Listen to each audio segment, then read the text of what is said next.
If you could have dinner alone with anyone living or deceased, who would it be and why, Dr. Parsley? Ooh, that's a good question. Yeah. My first gut reaction was Muhammad Ali, because I think he's the most significant person of my lifetime. That's a good choice. And I have him up there in way, way, way high esteem, almost too high.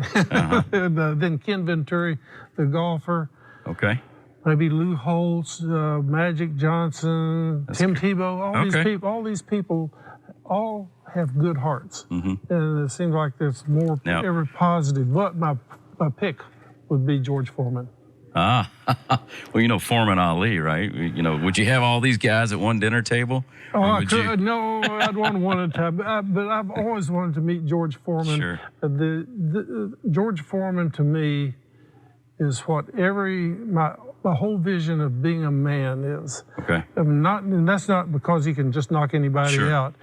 It's because he was man enough to change the course of his life. And not many people could do that. Not at the public, you know, spotlight that was on him. He was man enough to put his ego aside. How many, when Ali had that thing about the rumble in the jungle, he was there at the premiere. And when he'd always say on himself, he says, Ali would say, "Is that all you got?" And he'd smile and say, "Yeah, that's about it." I mean, there's nobody that would put their ego away like that. But and also when he quit boxing and went into preaching for 10 years, and then he came back, and he was different from any other boxer because he always respected the other boxer. Even when he beat him, he said, "Well, he could hit hard. I was lucky to win the fight." Stuff you just didn't hear. But the one thing about him is his compassion. I don't know if you remember a guy named Oliver McCall. Oliver McCall thought Lennox Lewis, nobody beat Lennox Lewis, and he knocked Lennox Lewis out in the first round. And so they had a big rematch. And Oliver McCall had a lot of problems. And a lot of people don't realize it. He actually lived in Louisville not too long ago. And he lived right next to my nurse. Well, I'll be. And so anyhow, Oliver McCall fought for a round. Then he had just an emotional breakdown. He was walking around the ring crying, hands down. They didn't know what to do. The announcers were saying, "You know what they need to do?" Because there's a lot of money on that fight.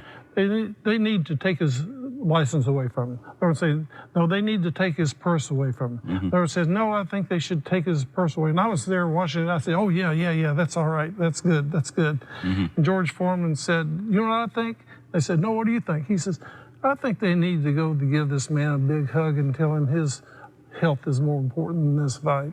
He was the only one, and of course, he could have stabbed me in the heart. Because he was the only one that had any compassion towards that fella. And so the problem is we have too many sheep, people that get in a group and are told what to think, how to act, and how to react. Group think. That's not what happened with George Foreman. He's